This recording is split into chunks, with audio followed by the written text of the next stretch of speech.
Assistant Director of the Wisconsin Band. We urge you to join in singing.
Start to the evening as the UW Marching Band makes its appearance.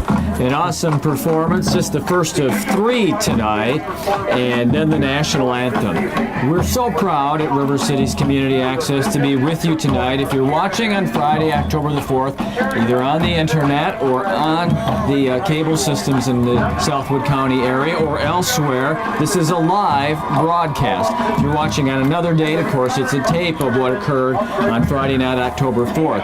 Our RCCA crew is our engineer, Tom Locks, our producer and cameraman, Colton Esser. I'm Milt Van Natta, joined by former Red Raider offensive tackle Craig Tim. And Craig, if you're a Raider or a Panther, this is the big rivalry game. It's the most significant game of the year, and in the midst of everything else that's going on with the band and homecoming, there's a really important football game to these young men. It really is, Milt, and I can remember back, of course feels like 100 years ago I played in my last River Jug game, but it's with the close proximity of the schools, they've always been fierce rivals. I can remember we played at the Witter Field and just some great games, and it's just great, and it's great tonight to have the band and all kinds of things and raffles for breast cancer, pink night, everything. I think it's going to be a great night.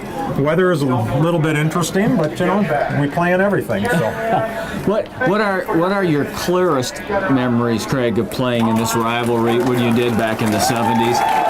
What's most prominent? I think probably senior year. I think everything kind of revolves around your senior year, and I honestly don't remember if for some reason I think we lost 7-0, but I'm probably wrong there. Again, that's a long time ago, but it's just the rivalry. You kind of play hard. You maybe play a little harder because you don't want to lose to SPASH, of course, and it wasn't even SPASH at the time. And it's a fun game. It's like anything else. You kind of beat each other up, and at the end of the game, you shake hands and hug and say, "We'll see you next year." Now, if we're honest about things, Craig, both of these teams are disappointed in their year. Lincoln is 1-5. They've lost their quarterback to a season-ending injury. They lost their star player, their fullback, to a season-ending injury early. SPASH at 3-3 is disappointed too, but all that kind of falls away when it's a local rivalry game like this. It never makes any difference. You could some years I can remember one team would be undefeated coming into the game, and the other team maybe with no wins. But like you said, Milt, if they were 0-6 or 6-0, makes no difference. You do not want to leave here without taking the River Jug back with you, or if you're Lincoln, obviously keeping it right here. In the history, now, this is the 66th renewal of this rivalry, if I'm doing my math right. SPASH has an edge of 36 wins.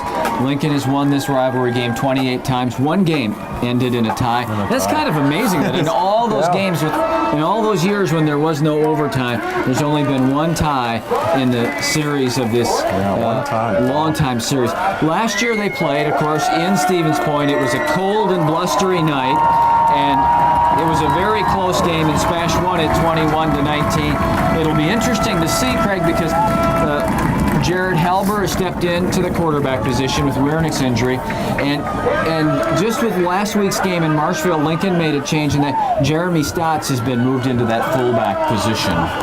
Yeah, it's going to be, and I'm sure the jitters are there tonight, especially with this kind of game. It's interesting to see how teams react to a huge crowd, too. I mean, Yes. I think from what we can see on our side, it's pretty well sold out. The other side is going to fill up, and I was talking to Milt on the way in here. Basically, they had people parking you, which was kind of rare. You Yes. came in and they said, you have to park here, or you're not going to park. So that was good, actually. And so it'll be a fun night.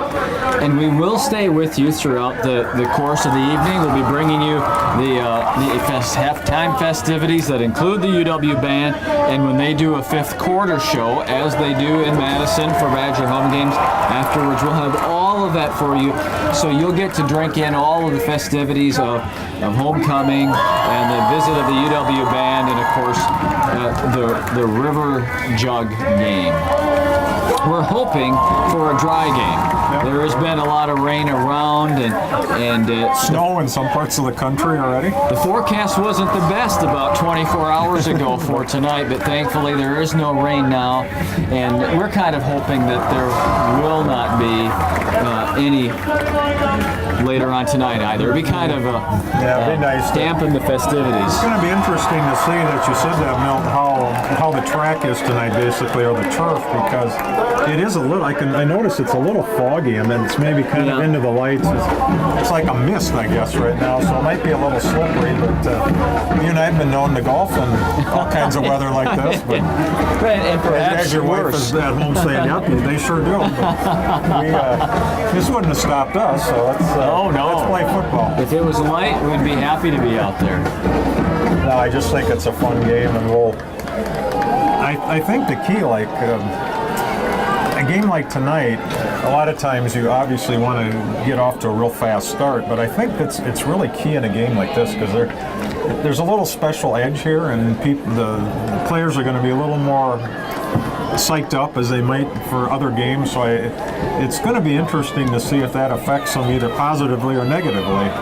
And sometimes the key is who gets the kickoff. You know, you want to catch the ball to start us off. It looks like we're getting it. So, is there a danger, Craig, of being too amped up at the start of a game like this? I honestly think so. I know I can remember playing football in college where you would. The coach would basically, after the first series, he'd say, guys, you got to settle down and play because you're almost overreacting. Yep. And that's not good. You kind of forget what you're doing because you're so ready to play. But the Logans are back to receive the kickoff for Lincoln. Logan Wimmy and Logan Betcher are all set to receive this kick. SPASH will be kicking off as we begin this game here tonight.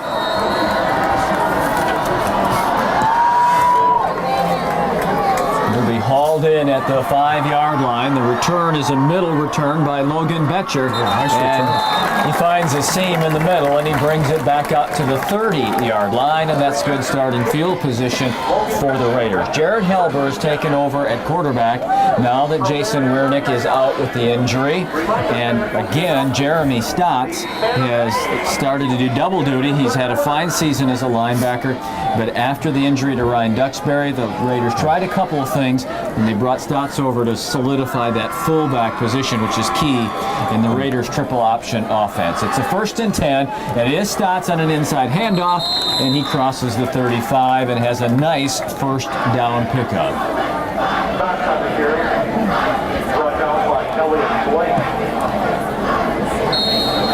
Quickly out of the huddle here I think for the that's Raiders. good. I think that's really. I have to be honest. I have not. I've seen bits and pieces of the Raiders this year. I have not had a chance to sit through a full game, so this is a little new to me. So again, it's Stotts, and this time he's hit at the line. He falls forward for a yard, and it's going to bring up a 3rd down and 4 as Sean Van Helden, a big 6'3", 210-pound linebacker, made the stop. And again, the Raiders just kind of half huddling, and they're right out to the line on this 3rd down and 4 play. They've got their A big split end. Thomas Olson wide to the far side. Motion, but it's Stotts who's got it, and he's hit behind the line. He's smothered for a loss, and it'll be a 4th down, and it will bring up a Red Raider punt. That was just simply good defense by SPASH. And I was watching, they looked like a few possible missed blocking assignments because they had actually 3 players blocking. It looked like a safety as other players were running past him to get to the runner. So Kick is away. It's a good kick, fielded at the 32 and fumbled out of bounds. The fumble was made by John Barnes of SPASH, and it is a fortuitous fumble because it moves them up to nearly the 37-yard line where their first possession will begin. I happened to look just right at him as he was catching. He actually looked up to see who was coming at him before he caught the ball, which is not what you're supposed to do. Supposed to secure the catch first, aren't you? Not that I could do any better, but easy for us to say up here. 20-minute halftime. Ooh. Officially called the extended halftime. So here's SPASH out with their 1st and 10. From the 37-yard line, they've got a motion man across the formation to the wide side. And it's a drop. No, the quarterback has it. He's got a pass completed the 45 in midfield. And down into the Raider end of the field with the catch goes Kieran Sprecher. Kieran Sprecher catches the pass from Mitch Malik. And that is about a 15-yard gain. A well-designed play, the play fake, and then the open receiver. And the field is a little slick. He did he did get hit, of course, but he kind of slipped as he was going down. Making that cut, yeah. So 1st and 10 from the Raider 48-yard line. That last tackle by the Raiders was made by Colton Neiman out of the secondary. Neiman with that tackle.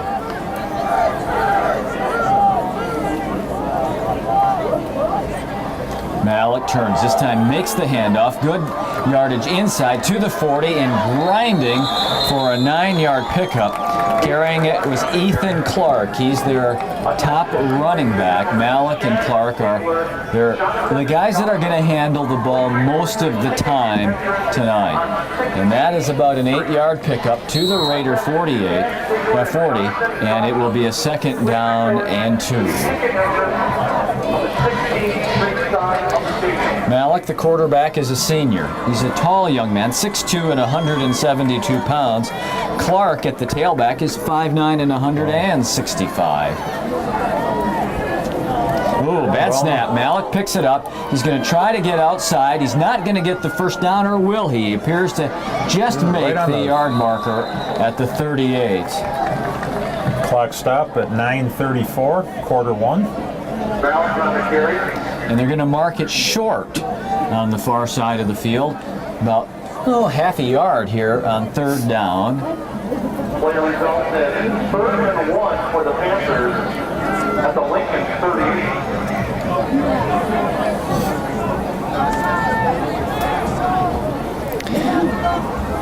Pete McAdams is the head coach of the Panthers, and as they're getting this ball marked ready for play, he's talking with his quarterback, Mitch Malik, about this 3rd down play. One would think unless they were to lose a significant amount of yardage, that they would likely be in 4 down territory.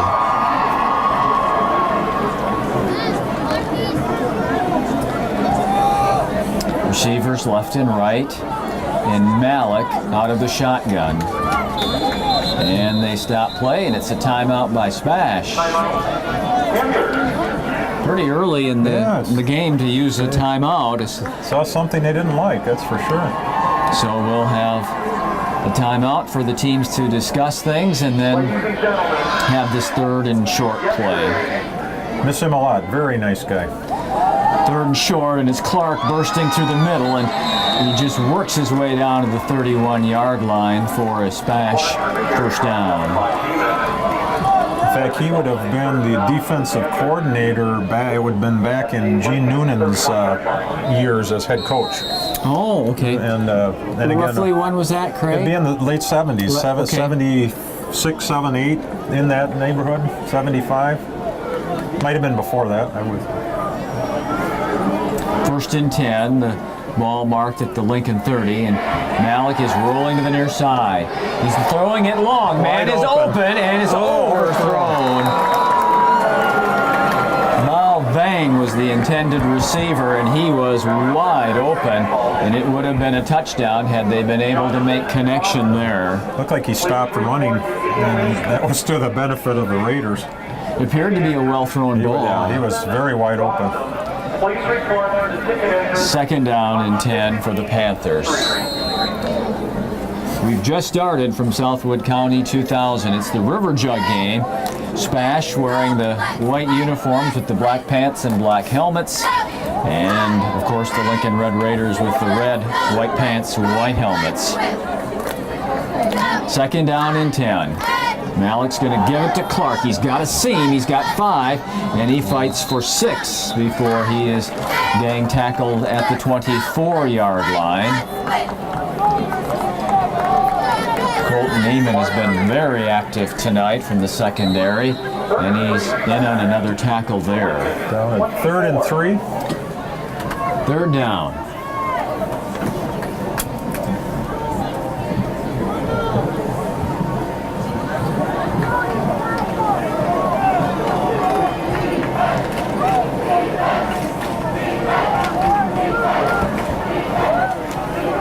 Two receivers to the near or wide side. I was wondering if they might go back to that same pass to try to keep the Play fake. Yeah, and they are. They're going to throw it short, and oh, what a hit at the 21-yard line, short of the 1st down. That is Tyler Wendt, who came up and blew up the receiver. It looked as if that was going to get the Panthers the 1st down, but boy, did Wendt make a nice play there. And it's going to be 4th and 1, and SPASH will go for it.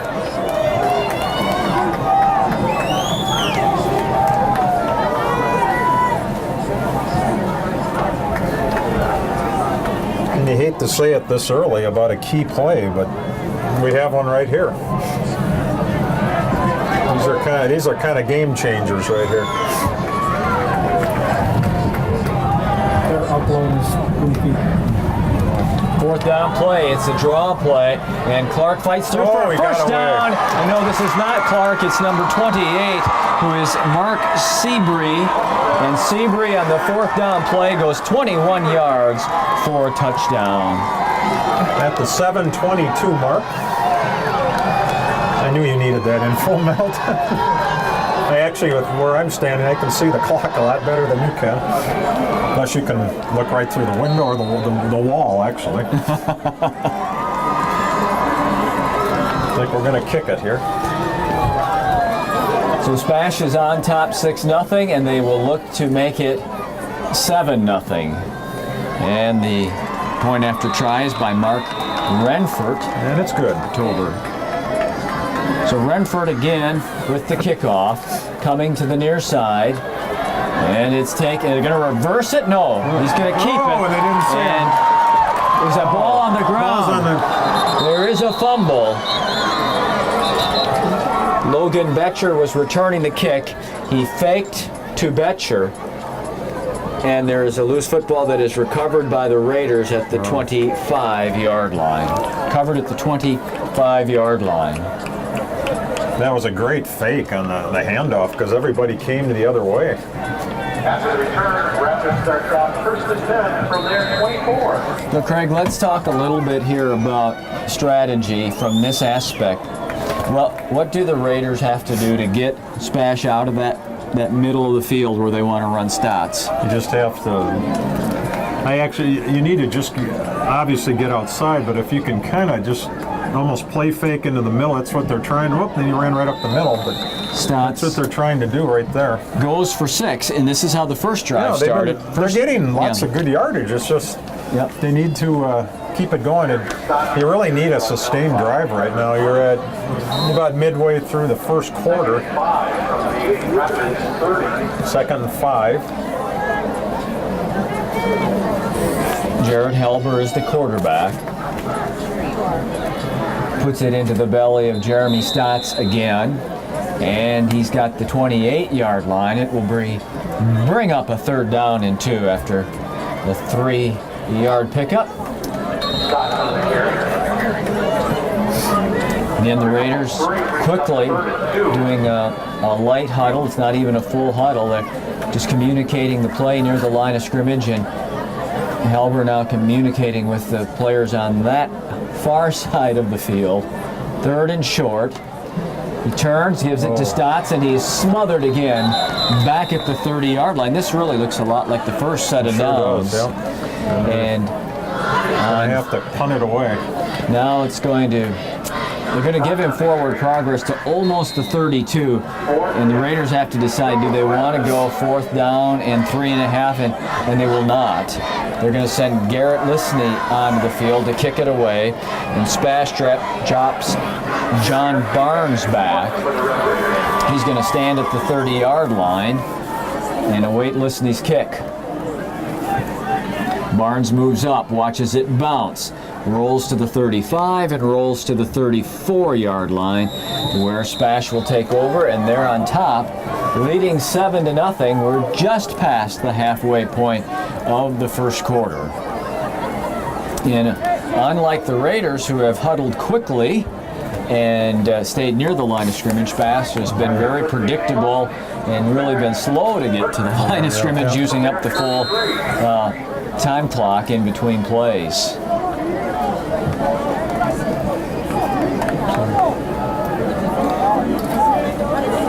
In fact, some of the linemen are just getting getting their helmets strapped up. So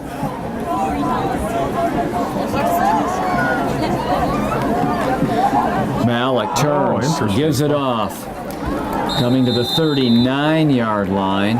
That is the man who ran it in for the touchdown, number 28, Mark Seabury.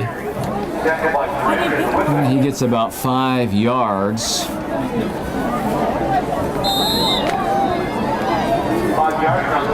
Second and 5. they really get a workout because they run over to the coach basically after every play, and then they're ready to go.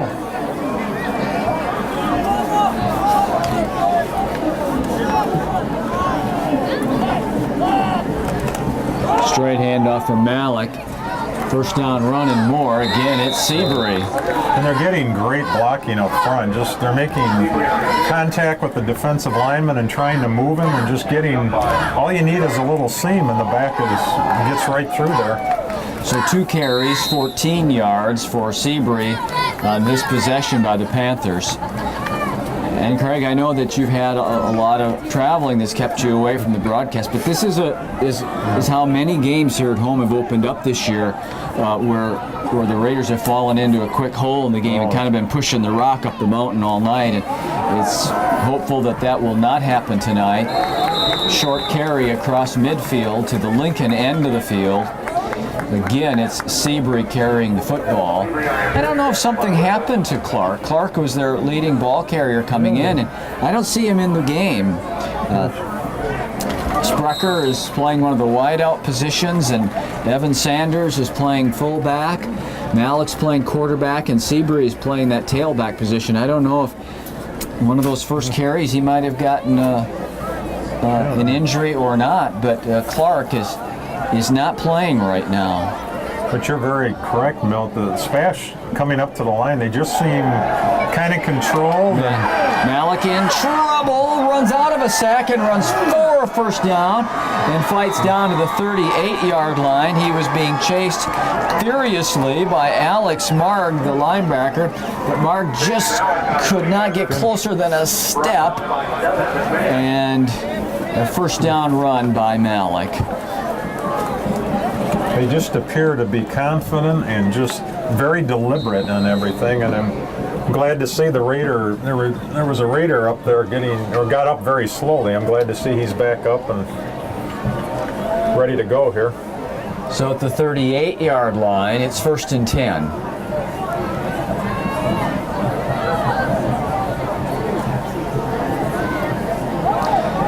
Tuck it in the belly of the fullback, who's inside the 35, and down to the 32-yard line, almost 6 yards on that carry for Evan Sanders. Sanders plays fullback on offense. He plays linebacker on defense. He's a 6', 188-pound senior.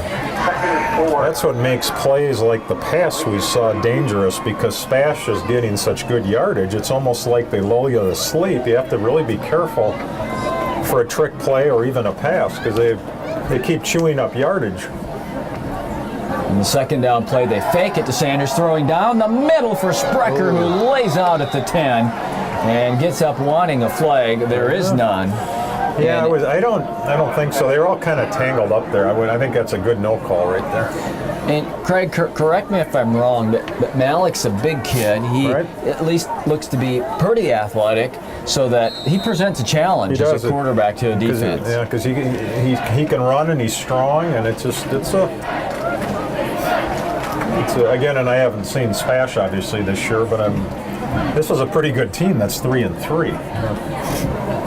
Third down here and 4. Give it to the tailback. Trying to get to the outside. Will Great not defense. get to the 30-yard line. Who's on the bottom of that pile making that play? I think it's Colton Neiman, and it is.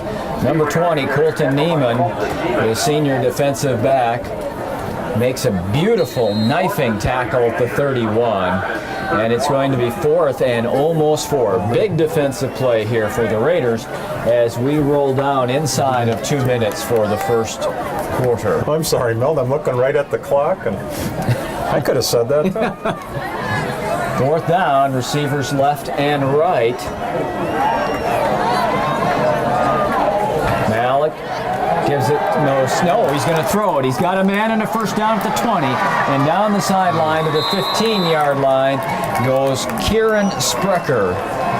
Again, making the catch to keep a drive alive. Good play fake. It got me, Great Craig. play. It got me also. I was watching, and it's a 15-yard pickup on 4th and 4, and it's got SPASH 1st and 10 at the Lincoln 16-yard line. at a minute 30. I thought I would just throw that in there. You throw in the time anytime you want to. Seabury inside the 10, fighting. And the pile is finally pushed back at around the 8-yard line. But that's a nice pickup on first down. Again, it's Colton Neiman on the bottom of the pile. Man, is he playing a game tonight.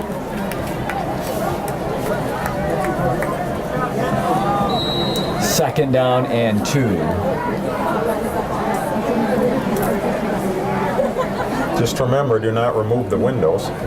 We will not do that. That's kind of our inside joke. It's plastered on the window. I don't think any of us want to open the window tonight anyway. But halfback is Clark. He's back in the game, and he's in the end zone with a SPASH touchdown. at 47 seconds, quarter number 1. Ethan Clark, an 8-yard touchdown run to make it 13-0.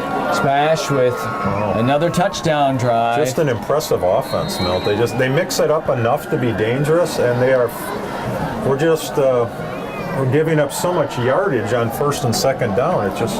We've got to figure out a way to make some tackles. Reinfurt is on for the kick, and it is good. It is good. Yep. 14-0 in favor of SPASH. Each team's had the ball twice in this football game, and the Panthers lead it 14-0. Let's see what happens here as Reinfurt looks to kick it away.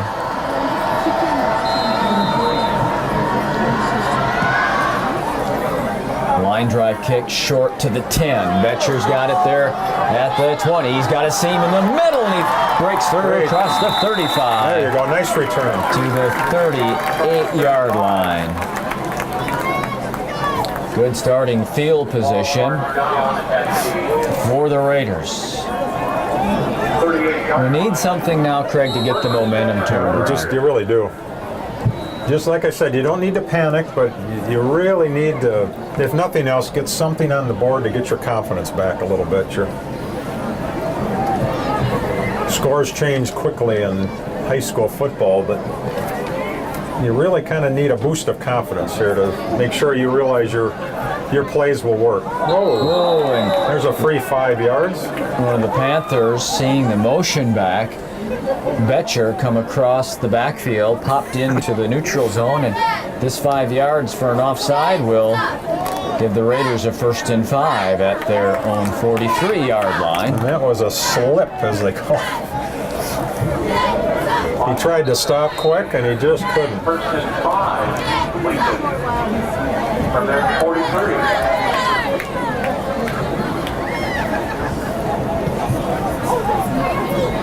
Halber on the option gives it inside to Stotts, and it looks like he has the 1st down at the 48-yard line. Stotts on the carry. Tackled by Aaron. They're going to take a peek at it, and are they going to say it's short? Nope, they're going to mark it 1st down Lincoln. Play results in a 1st down for the Raiders. Ball there, 48. That's making good use of the free 5 yards that you received from the penalty. Stotts hitting the backfield. They've got both Stotts and Halber, and they'll drive Stotts back to the 45-yard line. It's going to be 2nd down and long. Are they going to give him forward progress to the line of scrimmage? I think they will. It'll be just a short half-yard loss or so. I like the motion they have in the backfield because it is really throwing off the SPASH defenders. The linebackers are kind of biting on it a little bit. They're getting up closer to the line, almost as if it's bothering them. Getting antsy, aren't they, Craig? I would keep doing that. And that time they had 2 of the backs. You know, one went to the right, and the other one came back left, and 2 SPASH players jumped. Getting ready to start it up here.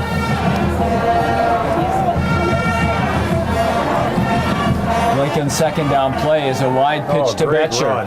He's got some room to the outside, and he goes inside of the SPASH 45 to the 44-yard line. He's a yard short of a 1st down. And I made all that talk about them, the motion throwing off the SPASH defenders. That time, Milt, the motion, they didn't even move. So maybe they're tied into our broadcast. They heard me say that. I think their coaches may have told them to hold their water, I think, on the between periods over on that sideline. 3rd down, and they mark it back at the 45-yard line, so it's 3rd down and 3. Then you're making good. This is a good drive. We just need to keep it going. Just a little over. Oh, incomplete. That could have been dangerous. Good play. And it will be 4th down, and what will the Raiders do now? Looks like in that getting into the SPASH end of the field that they will choose to go here. We talked about the need for a momentum switch in the football game and maybe a 4th down. Well, I was thinking it's 3rd down. Huh. I thought it was 4th, but yeah, I'm wrong too. I thought he had just changed it. And the flag flies. That's another. I think that's the Raiders this time. I think number 78, I think, jumped just by looking at his reaction. And that would turn a 3rd and 3 into a 3rd and 8 and might change the decision on the near sidelines.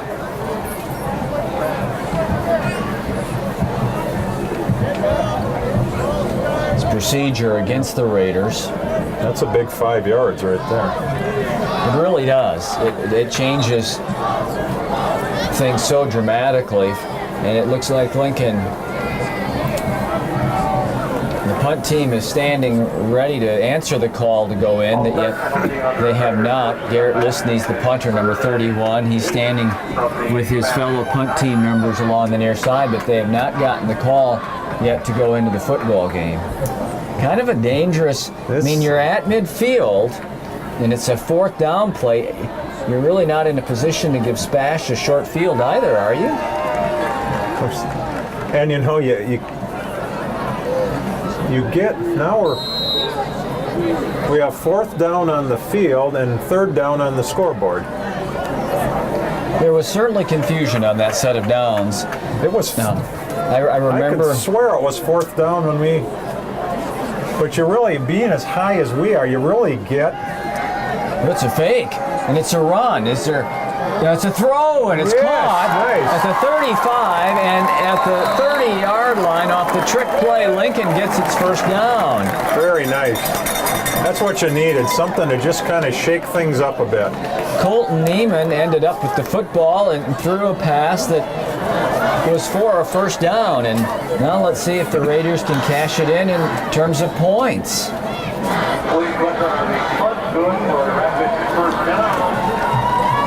Tyler Wentz is trying to walk off an injury on the near sidelines. They need him in that secondary and the defensive side. First down play from the 32. Inside handoff is to Stotts. He's got the 28 and near the 27-yard line. First down has not been the down of issue tonight. They've run Stotts and they've been successful. 4 yards on the pickup at 2nd and 6.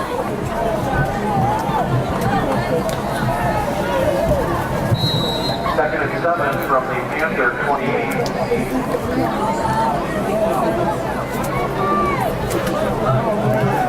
I was saying, from our vantage point, you really get an appreciation of how far it is to a first down.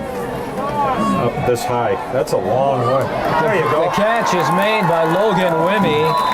He's at the 18-yard line, and he has a Lincoln first down. Wanted to remind you as we roll down to about 10 minutes remaining here in the second quarter that halftime will include a special pink presentation. A lot of people are wearing pink tonight in honor of the fundraising effort for cancer research. There'll be a special presentation involving that. There'll be the Lincoln Band and the UW Band in a 20-minute halftime here tonight. But we're playing football in its early second quarter, 14-0 SPASH. Lincoln's got it at the 18, first down and 10. Elber gives the Stotts again, and again they just battle and grind in there for a yard.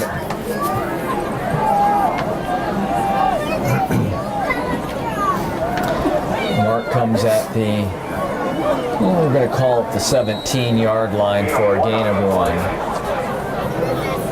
Second and 9 from the 18.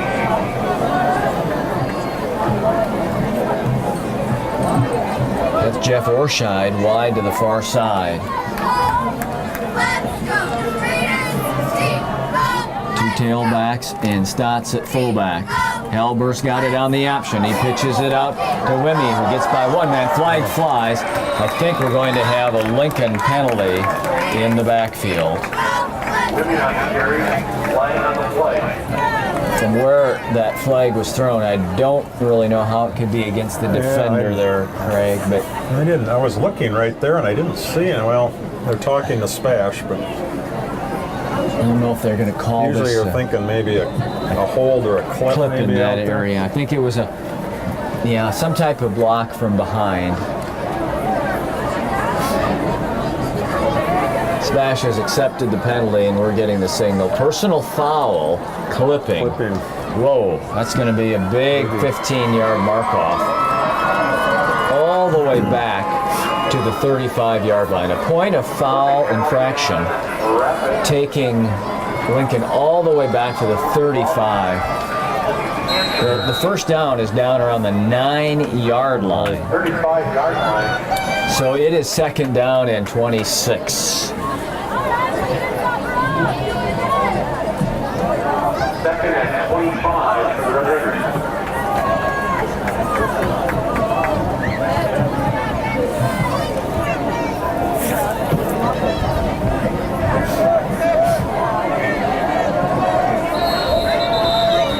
And now a timeout.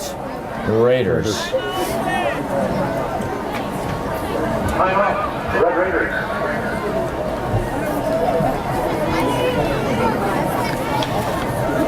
So what's your thinking here, Craig? You've got 3 downs to get 25 yards. How do you try to divide that up and attack this? Because you really need points right now. Yeah, you really do, Mel. That's a great point because your instinct tells you to try to get it all at once, but you have to try not to do that. I mean, you have to use your downs. I think they need to mix it up a little bit, maybe get outside, you have a fairly athletic quarterback. You know, you just get out there and get in the open field. SPASH just seems to really react well to what Lincoln's doing. And that's when you're glad you're not the head coach who has to make their offensive coordinator. He's got to make the play calls. Have to make the plays. It's an interesting profession. You're judged by how other people do, basically. Yeah, tough Yeah, I mean, it's profession. It is. One receiver, 3 backs, 2 tight ends. Halber rolling out. He's got pressure in his face. He finds a receiver at the 30 and goes down to about the 28-yard line. That was Logan Wimmy who made the catch. And Malik, the quarterback on offense, playing in the secondary, made the tackle. So that gain, it gets you about 6 yards. That was a good play. They had it set up well. We're going to call it third down and 20. Third down and 20 yards to go. That's what the marker on the far side says. Halber looking to throw, set up a screen in the middle. It's nearly intercepted.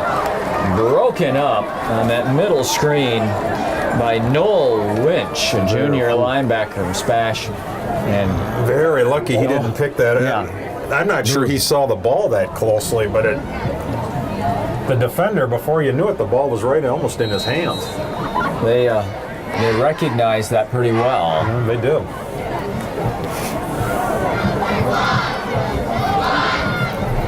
So here's your 4th down play, 4th and 20.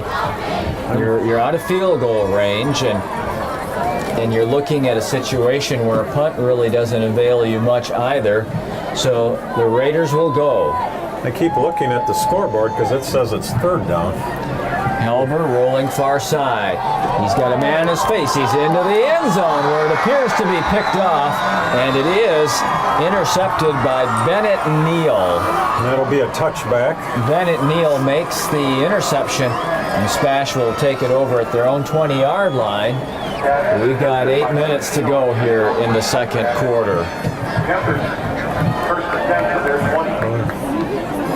Again, those 15-yard penalties are costly, but when you get a big one, it just... The personal fouls are really difficult to overcome. You could just see the wind just kind of leave the Raiders for a second, and they had a nice drive going, and all of a sudden you add 15 yards onto it. And like you said before, Milt, too, it just spashes. They're just deliberate. You know, they come out as a unit, and it's just like well, of course, when you're up 14, time is kind of your friend right now, but they're just very deliberate on everything they're doing. Malik turns, gives off inside. I think this is Sanders, the fullback, will confirm that, but it's just Then if you're SPASH, you're saying to yourself, let's not put the ball on the ground or something like that. And if you're Lincoln, you're saying that'd be the best thing for us. So 2-yard pickup on that fullback carry. Seabury replaces Clark. Sanders is in the backfield with Seabury. Malik's going to pitch it out to Seabury, looking for an alley. He dives across the 30 and is very near a SPASH first down. We'll see where they mark it. I think this will be a first down at the 31-yard line, yes, and it is. Just First down, Panthers near 31.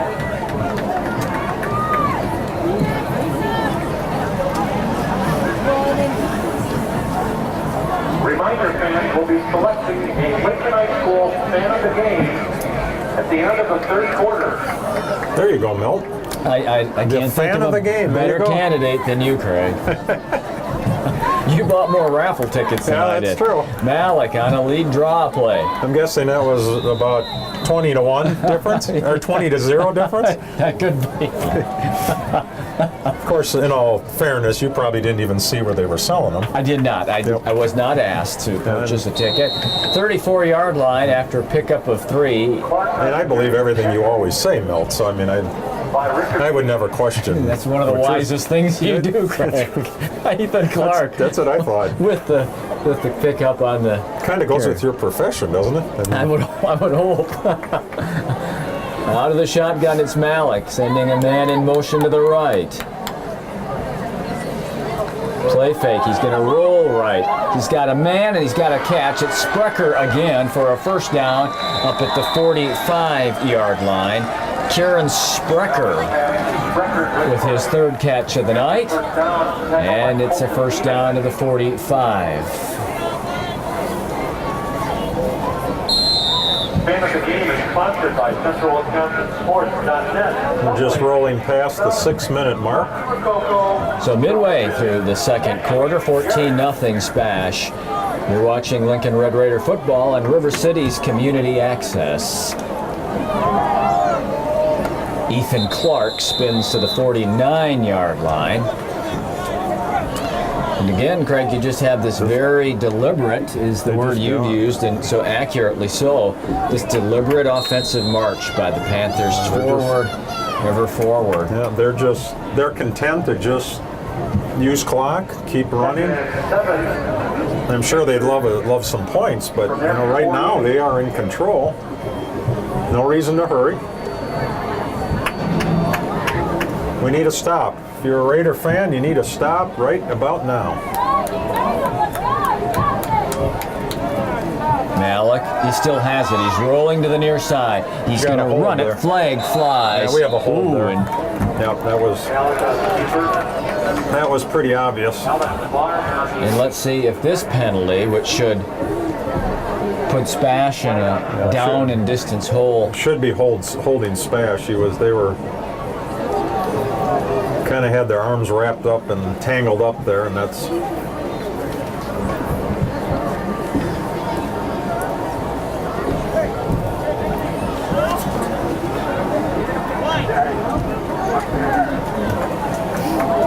That's way back again. Holding call on back.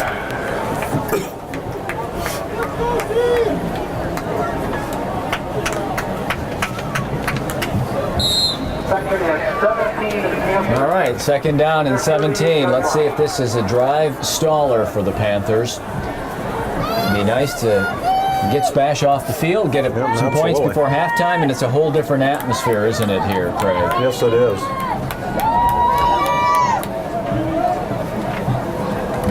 Alex gives it to Clark, feeling his way down the line, sifting not far across the 40 to the 41-yard line. Brought down by Rickaby and I think Fiegel was over there and on that play too. So it's third down and 14. When Spash has thrown and been successful, it has been the connection of Malik to Sprecher. And so they have attempted a couple of other passes that have been incomplete, but when it's been complete and successful, it's been to Sprecher. And we'll keep our eye on number 12, Kieran Sprecher, as Malik has the Panthers to the line. Straight drop back. Now he's feeling a little pressure, rolling to the near side. He's going to let it fly down here and incomplete at the 25-yard line. Well defended. Three Raiders were right there with number 87, Victor Kazuski, but three Raiders and the primary defender, Garrett Lisney. And so the Raiders get the Panthers offense off the field, and that was really needed at this juncture of the football game.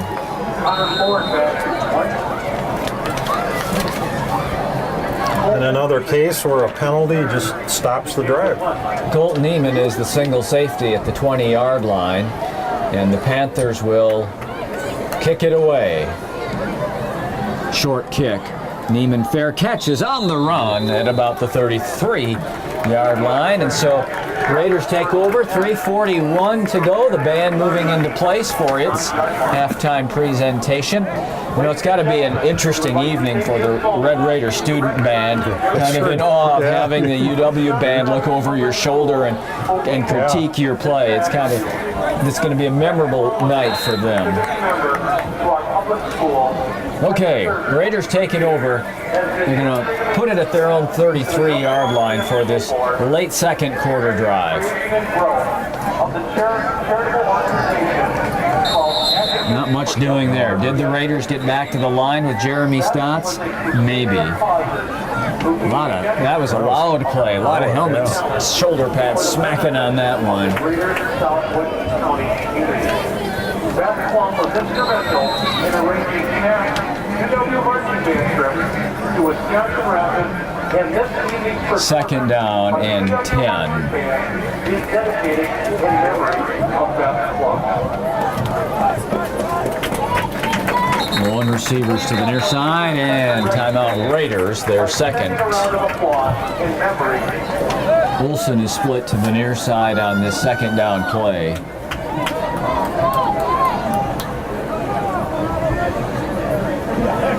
On the option, he still got it, and he has the 35, cuts into the 40, 45, back outside to midfield, and he's flying, wrestled to the turf, and the second defender, and I thought got his knee right across the face of Jared Helber and pinched it into the ground. That just was, it hurt from up here.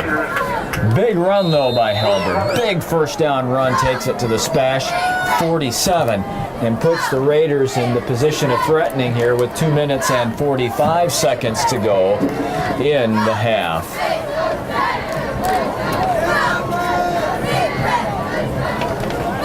Helber gives to Stotts. Jeremy fights inside the 45 and goes to the 43-yard line. Greg, you would know better than me, but SPASH looks like they have big linebackers. They're very good linebackers. Very quick, big, very physical, very mobile. Second and 7. As if they say to the front line, you stop everything up here close, and we'll take care of the rest. Ball's on loose the ground. football. Loose football. You at the don't want to do 44. that. Oof. And it'll be third down Lincoln and has it 7. back. It just,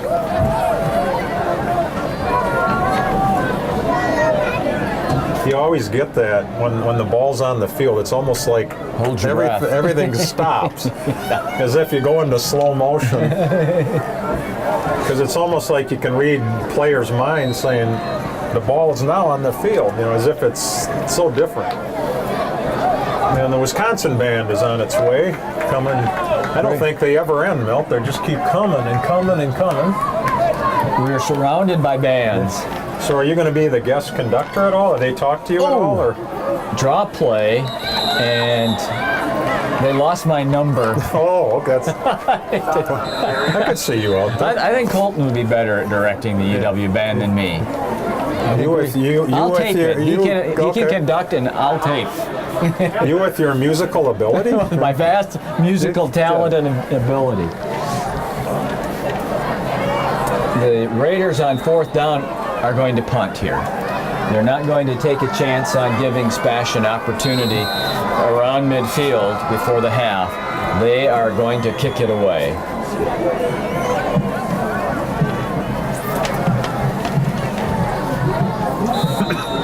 And we get a whistle. Motion against the Raiders will back it up even more. SPASH, I believe, has 2 timeouts left, as I recall. Yes, I believe. I may not be looking at the right.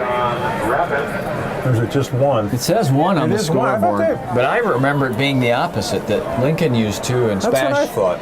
used 1, but I can't recall well enough to. And I was thinking I was looking at the wrong number, but we can't really read the scoreboard from here because the window is kind of fogged up. Whoa, big pressure on Listney. He gets the kick away. It's fielded at the 20 to the 25, slipping out of a tackle to the 30, and the 35, and up near the 40-yard line comes John Barnes. Well, that didn't work out as well as hoped for. There's a minute left, 57 seconds, but you don't want to give up anything here. Start out first and 10. From there, 39. Mark will come at the 39-yard line. SPASH is on top, 14-0.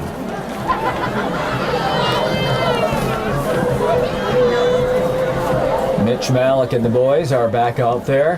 He's got Seabree at tailback. He has Sanders at fullback. Vang and Kazuski are the wideouts.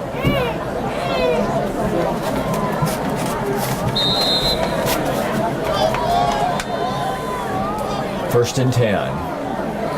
Malik, play fake, rolling right, throws, diving catch is made, very short gain at the 43-yard line. Looks like Vang was the man who made, I thought it was 12. Clock's running. Second down and 7. 30 seconds to go, 34. Oh, the receiver on this side, Vang, moved early. So, look at those tubas glisten over there, Craig. Look at the light shine off those tubas. Well, it's amazing. They take up basically that whole side over there. And there's more down to our right.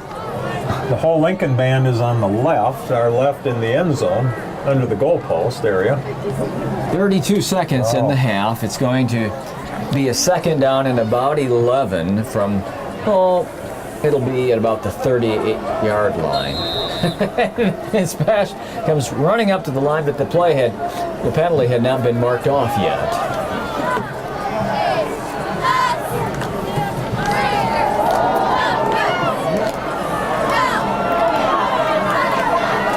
To midfield, Malik, the quarterback, has a first down. The clock rolls at 14 seconds. Malik on the carry for first down.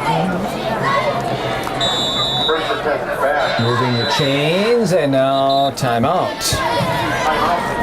I don't think this is Malik at quarterback. This is a different quarterback. It's number 8, and he's going to run it. 40 to the 33-yard line. There's 8 seconds to go, and they'll move the chains, so they'll have time to get up to the line. Bennett Neal, the defensive back who made the interception, is playing quarterback, and he spikes it with 7 seconds to go. And now SPASH can run a play from the 32-yard line. They will bring Mitch Malik back into the game. They just brought Neal in because he was a good runner, and he just he sure is a good runner. Wow. Took off up the center of the field, got all the way to 32, spiked the ball, and now they've got a chance to get a defensive penalty or throw it a pass into the open field or the end zone and try to get some type of marker before the half ends.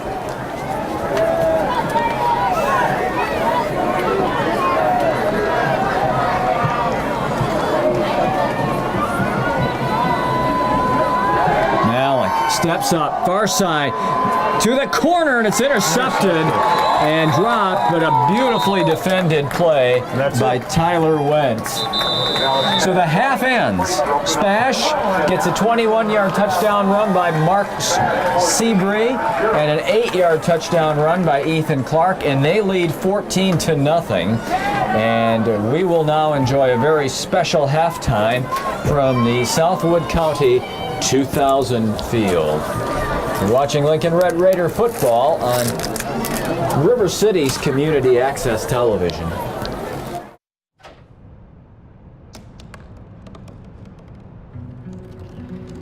They said I couldn't dream. Called me a piece of trash and swore that's all I'd ever be.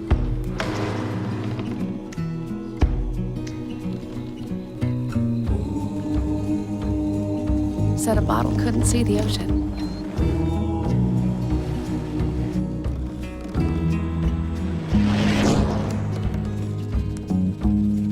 Give up. Go back to the dumpster. But I didn't listen. I made my way.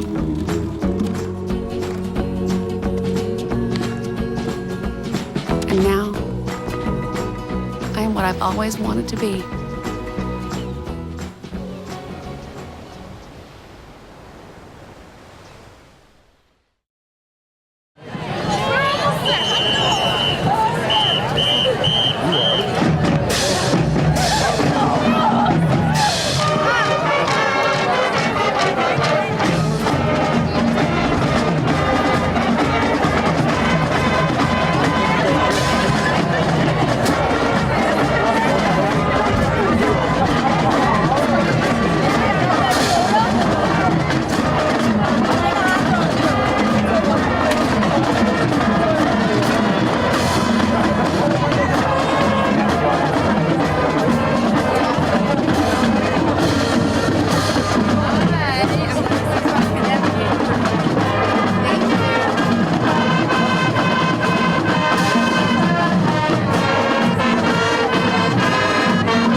performance of the hit song of the Rolling Stones, Jumpin' Jack Flash.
As the Lincoln Marching Band closes its final home game, football game performance, we would like to thank the parents and fans for their continued support.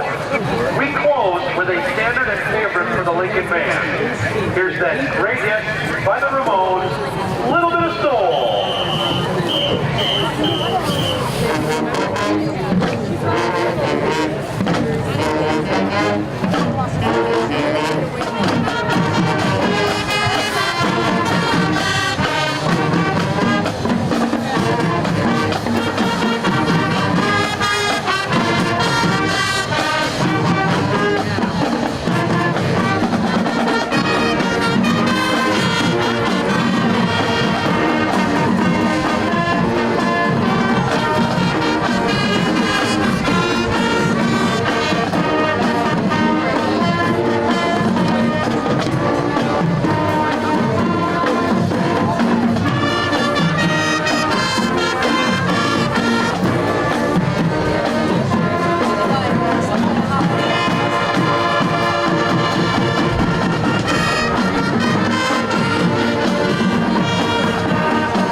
Becker will kick it off.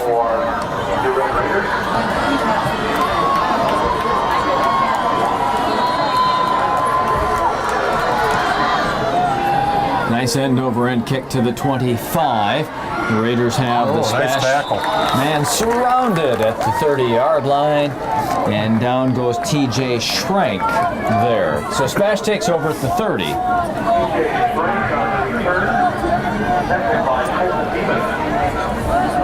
First and 10 Panthers from their 30. And just like they played the first half, they're just, again, kind of deliberate. They're over there, and here they come.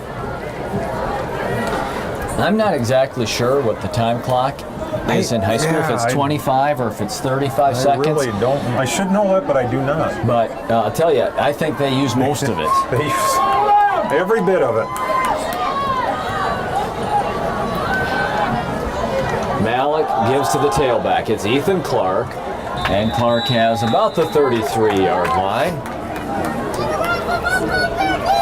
SPASH has used Malik at quarterback, Clark and Seabury at tailback, Sanders at fullback. They've used a complement of 3 or 4 receivers tonight on offense. Sanders on the interior of the Panthers. Second down, and we're going to call it 7. Second and 7 points from their 33. We'll have to time it, Craig, to see how long they're taking between plays on a running play here. Second down, Malik throws a quick hitch, and it's caught out on the far side and short of the first down at the 40-yard line. Let's see who that is over there. I think it is, does that look like 18 to you coming back to the huddle? That would be Don Thompson if it is in 18, fact 18. Dom Thompson, yeah, 5'11", 145-pound senior. Third down and short.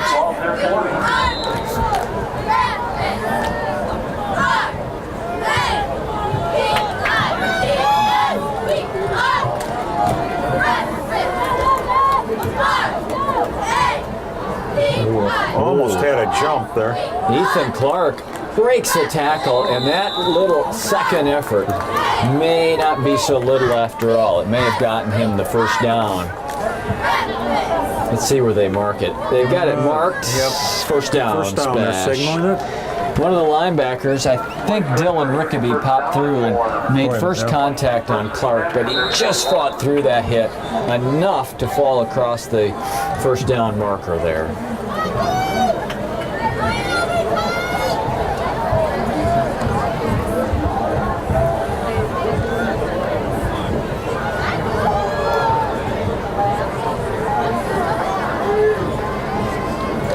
Malik's going to run it. 45, 46. And he's got 5 or 6 on that first down carry. That ended up being a good play for SPASH. I'm not sure that's what he had planned. It was almost like he was surprised. The ball almost came loose there.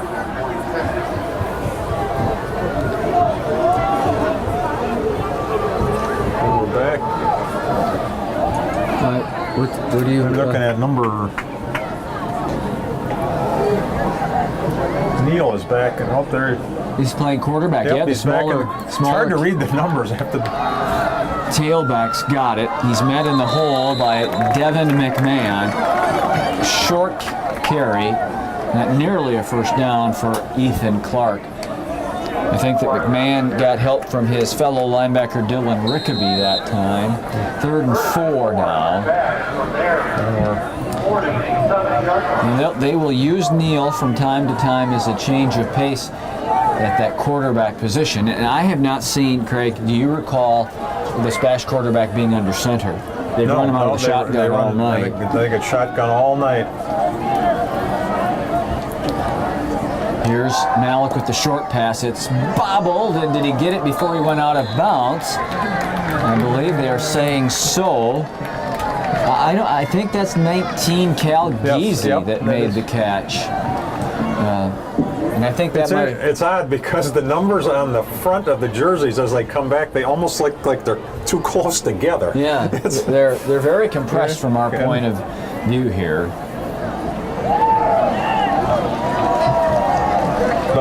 Milton, we can tell you about a basketball game years ago when Milwaukee Tech decided to get new uniforms and they put black numbers on dark blue uniforms.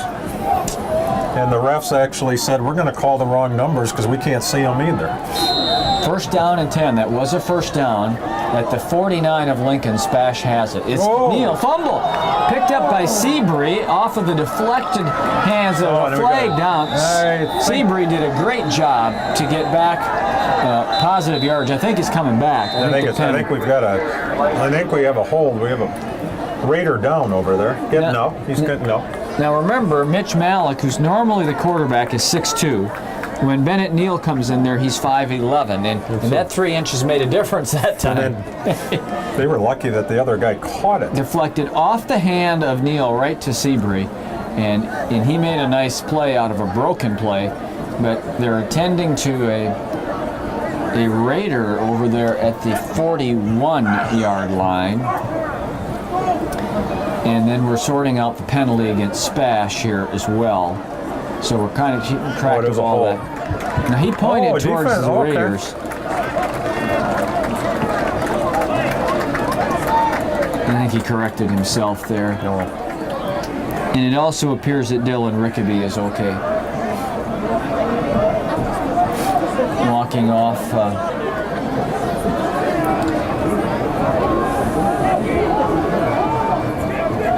All right, so the mark-off against Spash goes all the way back to their 38-yard line.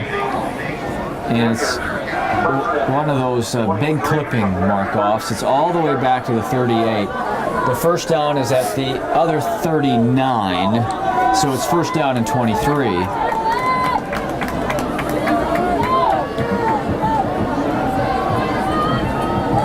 Sanders, the fullback, to the line and no further. Nice job inside by big number 72, Jeremy Cook, who's 6'2" and 330 pounds, playing on the interior of the Rapids line.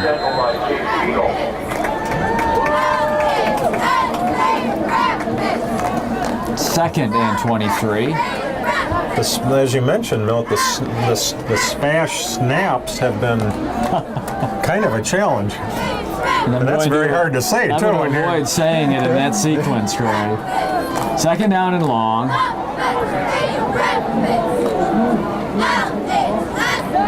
Malacon, the keeper. Short gain across the 40 to the 41.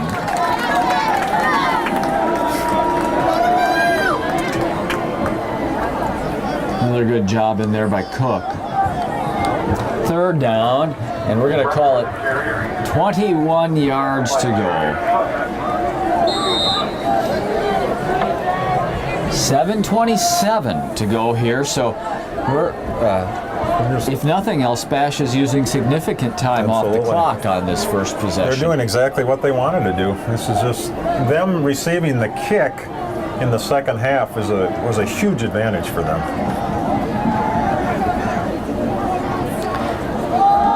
Turn and give it to Clark, the tailback, and he goes to the 45.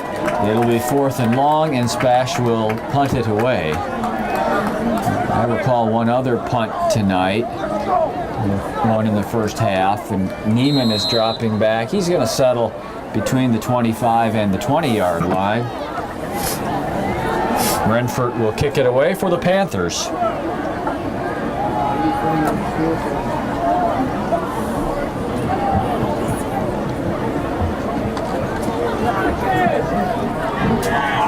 Neiman's going to get away from it and let it bounce sideways to the 25 and to the 24.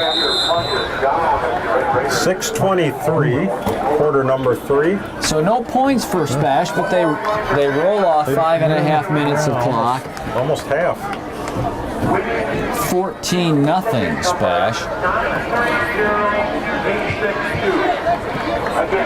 It's hard to believe that it's October 4th and we're already thanking you for joining us for a good season of Red Raider football again this year. Yes. The pitch back goes to Wimmy. Wimmy's got the edge, and Wimmy's got a first down and more. Down the far side, midfield, and taken down in Spash territory at the 43-yard line. Logan Wimmy Oh, a flag in the. Oh man, it's all the way back at the 30-yard line in the Lincoln end of the field.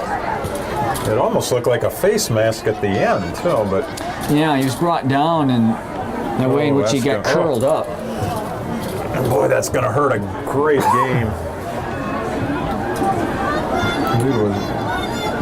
We have a hold, Milt. Holding penalty on the Red Raiders. So the 33-yard gain is wiped out by a holding call, which comes as a point of infraction foul. The penalty actually is only for about 4 yards, but boy, you take a 33-yarder off the board. That hurts right there. 1st and 13. Halber handed it off inside, and that would mean the fullback Stotts fighting and grinding in the middle there. Ball carrier. At best a yard.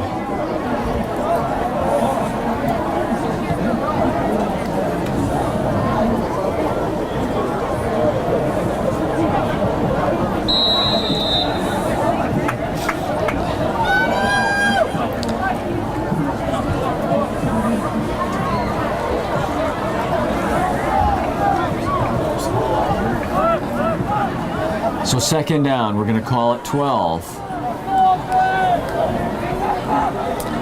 Pitches to the wingback Betcher.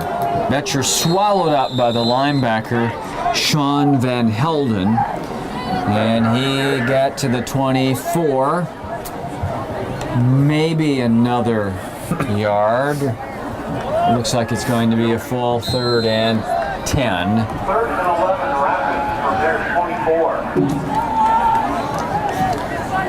And you just get the sense the game is just slow right now, doesn't it, Mel? It's like doesn't it's have just, a lot of pace to it's it, just, Craig. A lot of crispness right now. And under 5 minutes, it's starting to get pretty important. You need points, and you need them fast now. Fake inside, Halber throws, got his man at the 33-34. Well, it'll be very close to a 1st down. That catch was made by number 28, Logan Wimmy, along the near side. He was hit quickly and hard along the sidelines, and it's a 1st down. That's a big play there to convert that 3rd down and 10.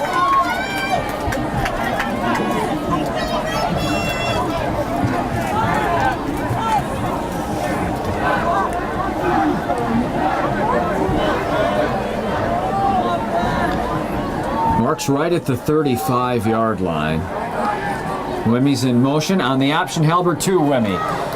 He's hit at the 30 and taken down, at the 35-yard line and taken down for a short gain of about a yard. Halber took a pretty good lick at that time too.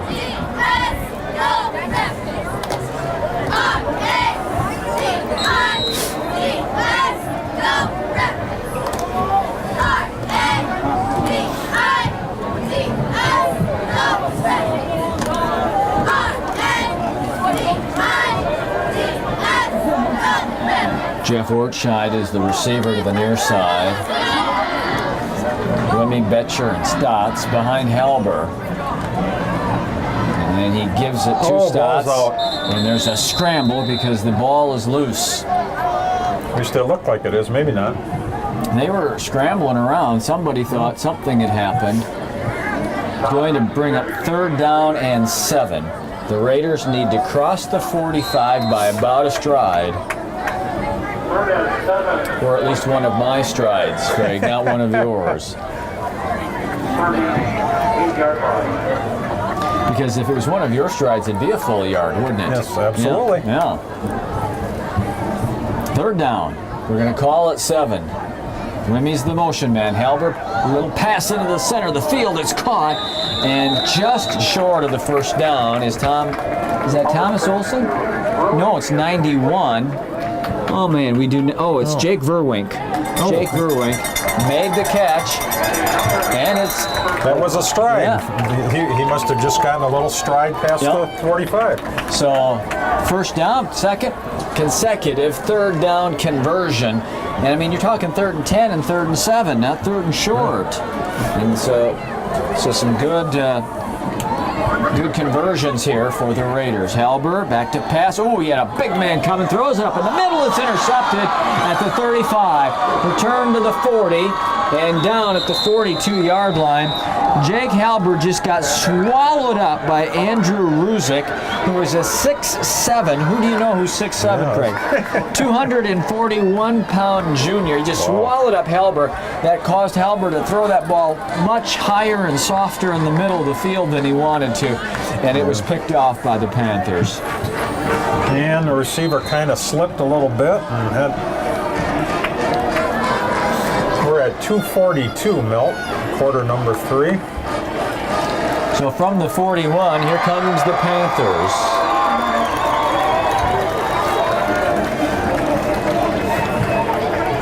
And the Wisconsin band was over in the SPASH stands over there.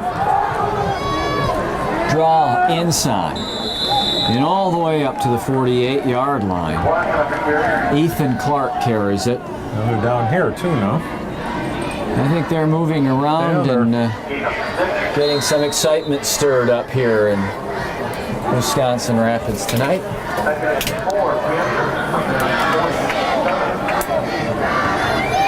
Second and 4 on the 47. Clock is running. We're at 2:10 here. SPASH with the ball, leading 14. 2:10 for the third. Wow. 2:10. Been a fast third quarter. It has. And the play is first down run Clark. Almost slow, but the time is running. Churns to the 45-yard line.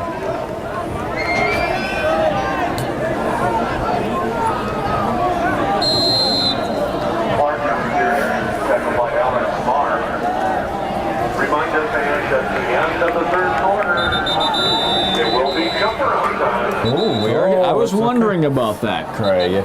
Is that when you get up on the desk here and jump around? It is. Okay. It is. I'd bump my head, so that's my excuse. There's too many flies up in that light thing there. So we'll see how much we shake when we do jump around at the end of the third quarter. The whole world is waiting to see you do the jump around, Milt. I think it's something less than the whole world, Craig. Could be. That could go viral. That'd be cool, wouldn't it? Yeah. And, at least for everybody but you. It might be an overnight sensation. Yeah. That's how Justin Bieber started, wasn't it? The jump around? Kaczewski makes the catch. He goes down to the Raider 41-yard line. It's a pickup of 5, and it brings up 2nd and 5. And Milt, we are basically a minute away from the end of the third already. Yeah. We're at counting down to about 104. Hard to believe. Again, SPASH continues to just grind it out, and they're just athletic enough. They're going to give back some there. Bang in the slot stepped forward too soon. Second time tonight that he's been ahead of the snap count. So from 2nd and 5 back to 2nd and 10. Flag on the play, legal procedure on the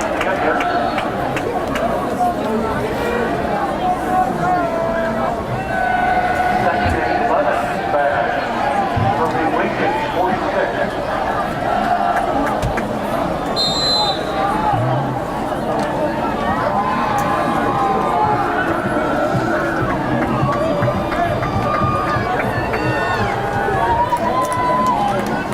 In a quarterback, there's a fumble, ball's loose.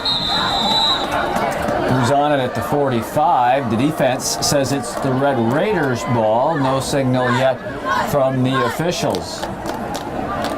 And the Raiders are starting to come off the field defensively. They have got the turnover. Their first created turnover tonight.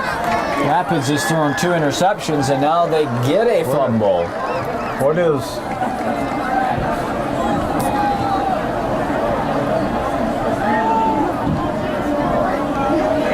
Wait. I watched one of the officials, and he was pointing as if the ball was down. Oh, man, that's not a turnover. No, it's a 3rd down and 11. I'm sorry, the way the Raiders came off the field, jumping and pointing on defense, I was marking the first turnover, but it is not. Because the side judge was indicating Down. but then he ran off all the way over to the down marker, so 3rd and long, 3rd and 11. Malik with pressure coming. Oh, look at him, smothered under by 3 Raiders at the 47-yard line. that's the end of the quarter. And Devin McMahon, one of the 3 Raiders there, and if you're on the top of the stadium, as we are, Craig, hang on, because we're gonna test the structural integrity of these bleachers right now. And if you're a defensive player and you get a shot at the quarterback like that, just love it. Here we go.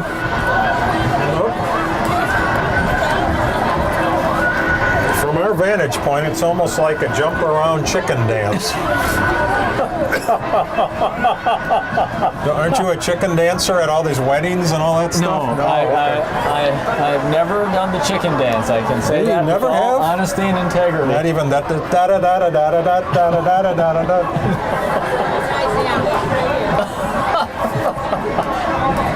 Some people are probably thinking, boy, we're glad this is the last game of the season.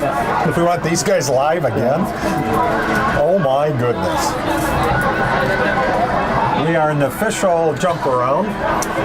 And if you happen to just join us, As opposed to an unofficial jump around. That's a good point. Never thought of that. And if you're wondering what's going on, it's because tonight at Lincoln High School, Southwood County 2000, we have UW-Madison's full marching band is here. And they are going to entertain again. SPASH lined up to kick it away from midfield.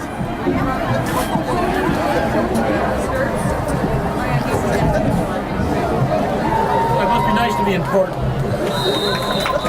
His fair thought by Colton Neiman You're not supposed to harass the announcers. at the 20-yard line. And there the Raiders will take over. Still in the football game, 14-0 SPASH.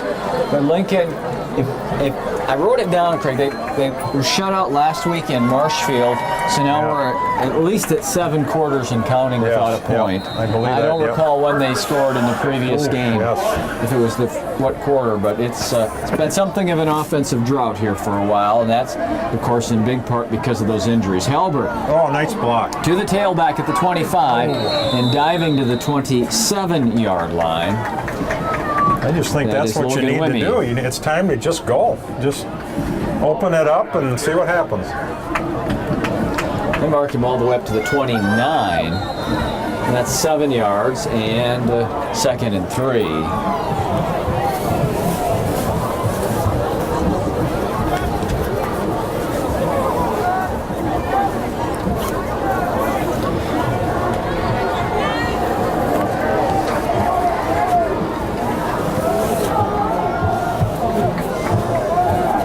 Stotts. Oh, I don't think he made it past the 30-yard line, which means he's short of the first down on the inside carry. And again, Big Andrew Ruzick was in there. He's number 44 there in the middle of that defense. He's 6 feet 7 inches tall, playing left defensive end. 3rd down, and we're going to call it a yard.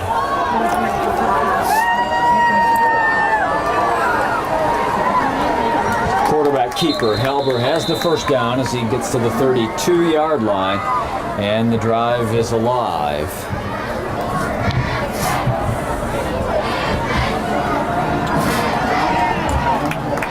First down, Rapid. There you go. First and 10 from the Red Raiders 32. How much time is left on the clock, Craig? Just under 11 right now. So you got to score. That's the first thing, and then got to get a stop and go after it again. On the triple I think option. you're going to have 5 with Rapids again. I believe we had a jump. After jump around. Okay. Just wanted to be clear on that. That was good. Legal procedure against the Raiders, and it will become a first down and 15. A jump after the jump around. Helber got the first down and the keeper. Then the motion penalty on the 1st and 10 play makes it first down and 15, excuse me. And I've actually never been to a Badger game when they did that. So I've never been to a Badger game. I've been to Camp Randall for high school football when Lincoln was there several years ago. I got to announce a game from the booth upstairs, and it was great. They played in I think a football coaches association game. Out here, the catch is made by Betcher. He's at the 33-yard line. I've also been there, Craig, for a Packer exhibition game. Oh, okay. Back when I was at the radio station and got to sit up in the press box when the Packers played the Jets. I was just going to ask you that. Yeah. Very extremely hot weather, wasn't it? Just terribly hot. Yeah. I remember that. And you know, it's kind of crazy what you remember. It's going to be 2nd down and 9. But as the game ended, if you had credentials for the press box, you got to go down and stand on the sidelines for the final moments of the game. And I stood next to Bud Lee, the very heralded columnist and writer for the Milwaukee Sentinel. And I just remember that was as big a deal for me to inside hand up for a short gain on 2nd down, to stand next to Bud Lee as it was to be at the game. You know, being a journalist at that time, that was a big deal to be by Bud Lee. And so now after the short gain, it's going to be about 3rd down and 5. And last year I had kind of a similar on the broadcast side when I was actually at the same hotel in Lansing, and I had a nice chat with Brent Musburger. He very nice, sat down and we talked. I don't know how he made it through the game that night because he could barely talk. He was very hoarse, but we sat down, we chatted for a little bit. I said, I don't want to bother you. He said, hey, sit down, that's good. He said, I'm just reading the paper. Nowhere to go for Helber on 3rd down. I could think of worse ways to make a living than to go to the best football games every weekend and announce. And in fact, I think my last, and maybe I've been to 2 or 3 Badger games, but I went to Ball State for grad school and they played at Camp Randall. Oh. But man, that would have been back in the 80s sometime. And they actually played them tough. They fumbled, they were tied in the 3rd quarter and they fumbled a punt and a kickoff and basically gave the game back. And now, timeout Raiders. What we got 8:09 Milt. Facing 4th and 6. 4th down play here for the Raiders. We're in the middle of the 4th quarter. The Raiders trail at 14-0. And this is a huge conversion that's necessary to get back in the game. They throw it in the middle of the field and it's incomplete. Intended for Betcher, defended by Malik, and the Raiders turn it over on downs. Again, pressure that time. Oh man, big time pressure right in his face.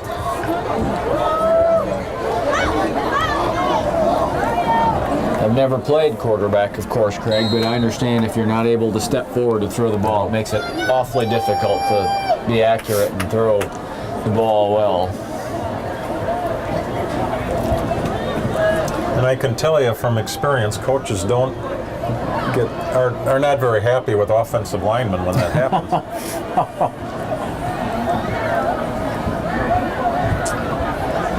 1st and 10 from the 35. Malik, he gets hit as he throws, and it's intercepted. Oh, one Rapids defender knocked it away from the other. Garrett Listney had it in his hands to intercept it, and he got hit by his teammate, and the ball was jarred loose. I don't know the number, Craig, but one of the Raiders got free, and they put a licking on Malik as he threw that. Hit him hard. That's why the pass was underthrown and in a perfect position to be intercepted there. Because if you're an offensive lineman, you don't want to do what's called a lookout block. When you turn to the quarterback and say, look out. Neal gives it to his tailback. I'm going to see who that is, if that's Clark or Seabury getting off the pile there. It was Seabury. And we're at 7, just about running down to 7 minutes and 30 here, Milt. So 3rd and long for SPASH. 3rd down and 9. 35-yard line. Did you ever have to do that? I have to be honest, yes, I did. Things happen. Boy, that looks terrible on tape, especially when they replay it about 100 times. 3rd and long.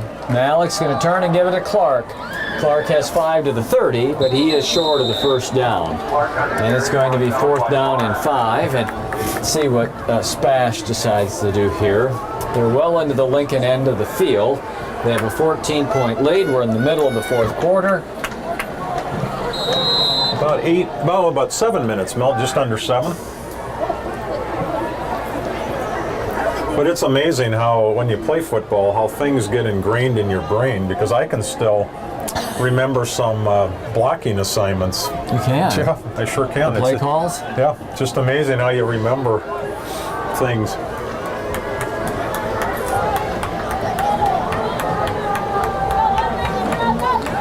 Malik. Oh man, no pressure. Throwing down the near side, man's out there, caught and touchdown. I think it's Kazuski. I want to double check that number, but I think it's 87. Yes. And that is Victor Kazuski. The 30-yard touchdown throw on 4th down. And he is 6 feet, 165, and a sophomore, no?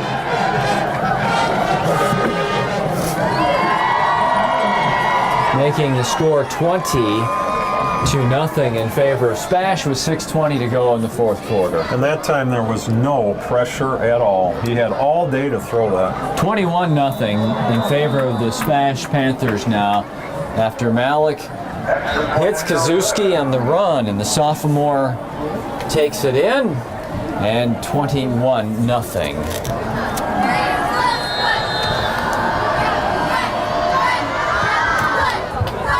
Low bounding kick to the 10. Far side, it's moving. Flag flies. I have a clip. Oh, and he's pulled down at the 35-yard line, pulled down by the arm as he was bursting through the center of the field.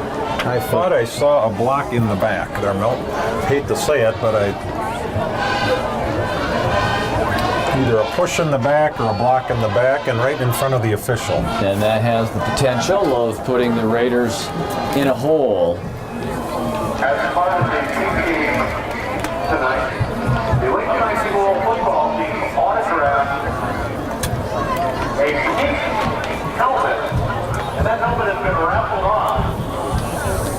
Winning ticket number 278173. Winner of that. After the penalty, the Raiders will start back at their 15-yard line. The 15-yard line. Explain your process by the beach by the Rockford Go-Go trailer.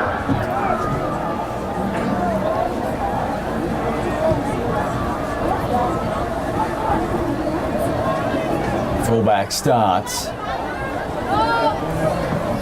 pushes the pile to the 18 or 19. I think they're going to give him 4 to the 19.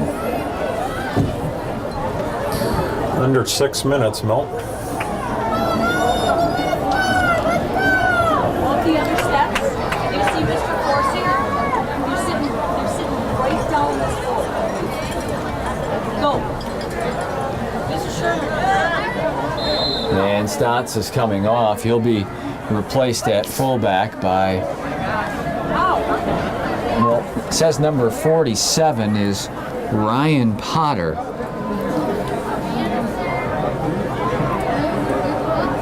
I wonder if that's correct, because Ridenour had been the fullback previously. Well, 47 has the football, and our roster says that's Ryan Potter, and he takes it to the 20-yard line for a pickup of 1. And yep, that's what they're calling next door, so Ryan's in the game. As we roll under 5 minutes, Milt. From the 20, 3rd down and 5.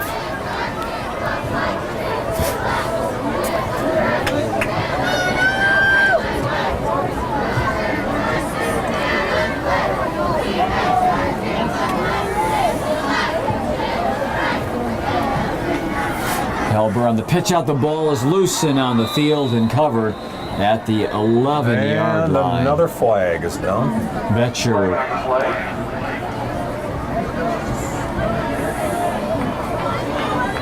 We're kind of in that point in the game where the flags are flying. Yep.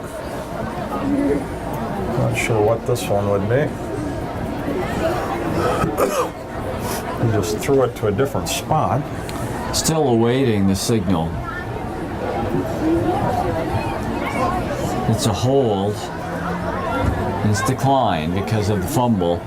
And so the ball is as it is back at the all the way at really the 12-yard line. And it's 4th down and 12. And given the game conditions, SPASH up 21-0, they were prepared to go, but now a timeout that I don't know if they are rethinking that or not. The change. Yeah, I cannot recall now. I read the article also, Craig. Oh, short punt, no. It's going to go out of bounds at about the 20. Oh, my. Covered at the Near where the first down would have 28-ish. been. And we're at 4:22. SPASH with a 20-0 lead. 21, I thought. Yeah. We must have missed that extra point, Craig. I thought I saw it split the uprights, I did too. but scoreboard says 20-0, and we'll go with that. SPASH has the ball deep in the Lincoln end at the 27.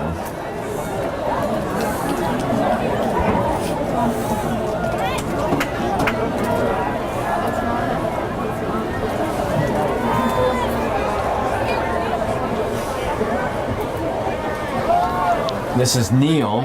Oh, hit hard.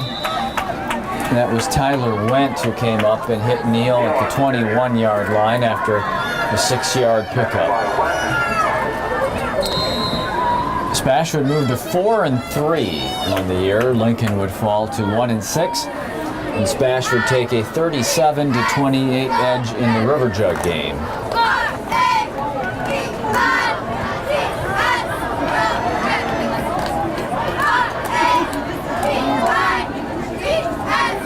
Seabury is taken down at the line of scrimmage. A nice play there by linebacker Dylan Rickaby.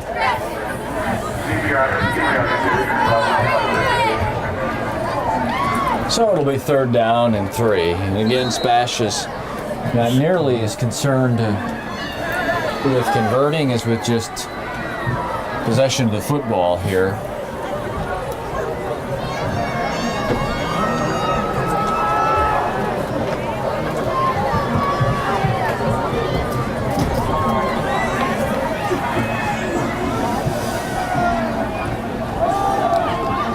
Seabury straight ahead, and he's very near the first down. The mark is at the 16, and I think that will be enough for a first down. And the clock is stopped right at 3 minutes to go in the game, and it is a first down.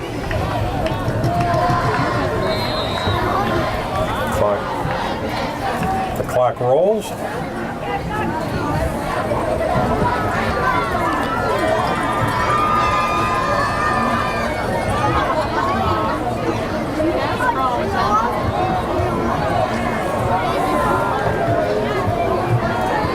Neal continues to be the quarterback throughout this possession. New fullback, number 49, is in the game. Fake is to Seabury. Neal is going to keep it, and he goes to the 13-yard line. That new fullback is Brandon Wisniewski, number 49.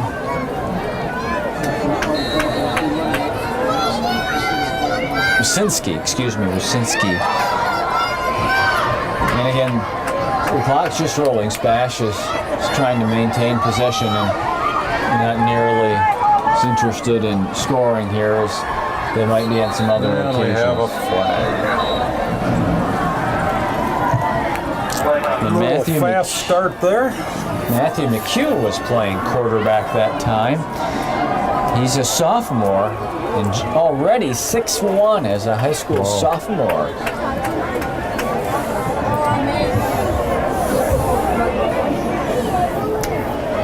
And the penalties continue.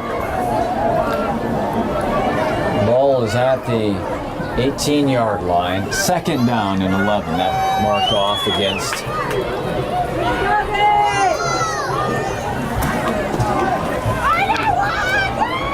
the Panthers.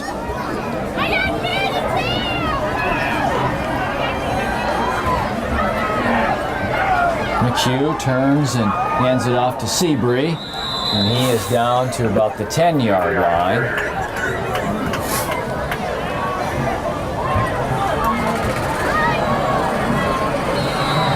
And Minute running 43. Again, we'll stay with you and bring you the fourth quarter performance by the UW band. That's coming up momentarily. Just as soon as this game is over, the band is getting into position along the south end zone, and they'll be ready to go. McHugh hands it off. Running with the football is number 27, and that's Austin Piercy. Piercy takes it. And he is about 2 yards short of a first down. And on this fourth down play,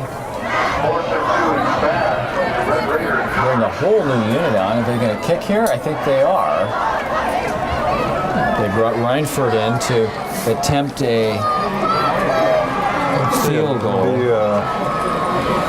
About a Mark 26-yarder, is it? Yep. Oh, right. That marks there at the 16.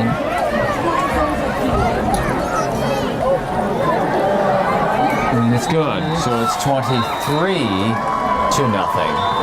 If it's, I believe I read where last year Wisconsin, not at that fest, but a Wisconsin person broke the world record at 1,810 pounds. If I saw That is one huge punty Oh, fumble. the ball is gone. Fumble at the 23-yard line. We're at 24 seconds, so it's Whoa, and flags fly as literally fly crazy there. a couple of players expressed frustration to one another. I think you're right. No, Did you ever get in fisticuffs on the field? actually, I honestly can say that I didn't. I mean, they were push and shove once in a while, but I really didn't.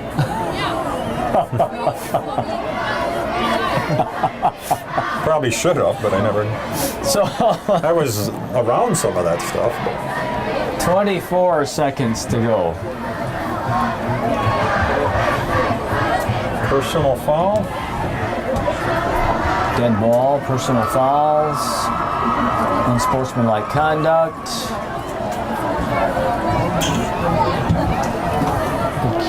Both teams, or what was?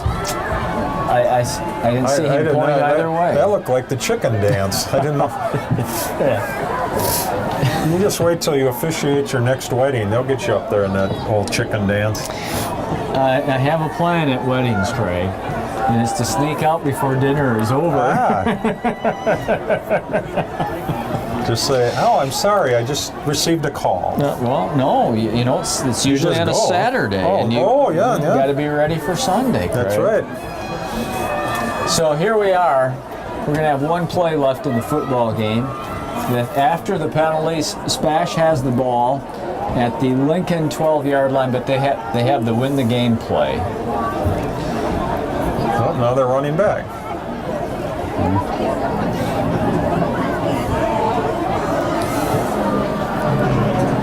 I'm not sure the Lincoln coaches are buying any of this.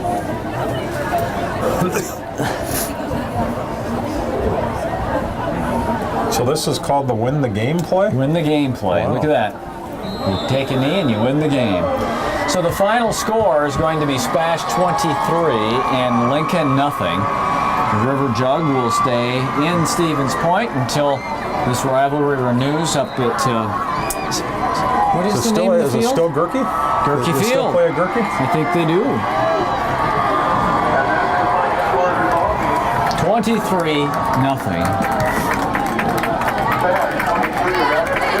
And again, the UW band will perform one more time. They'll do a very special fifth quarter performance, and we will stay with you live if you're watching on Friday evening, October the 4th.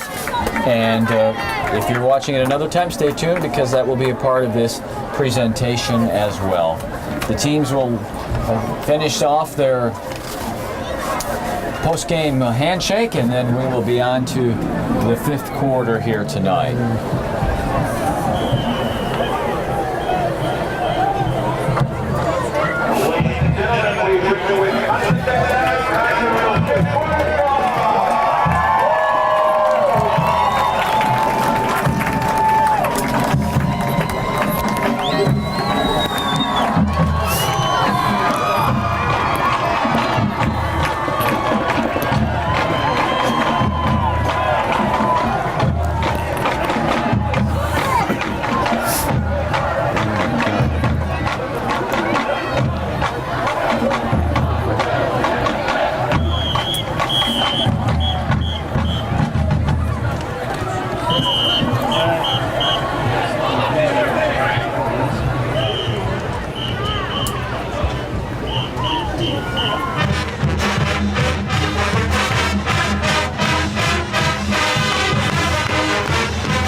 your show.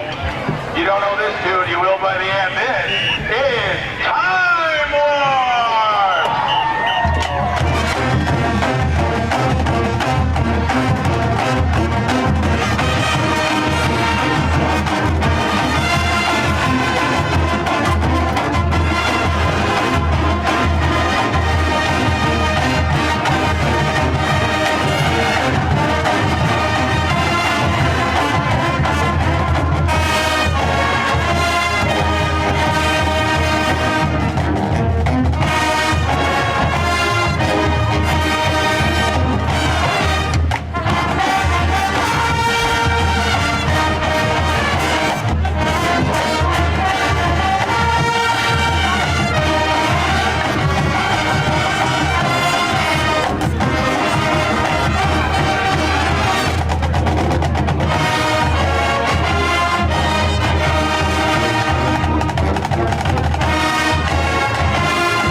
improving to 4-3, while Lincoln drops to 1-6 on the year. Colton, it's been a great year with you. Always fun, and appreciate your work on the camera and in producing these broadcasts.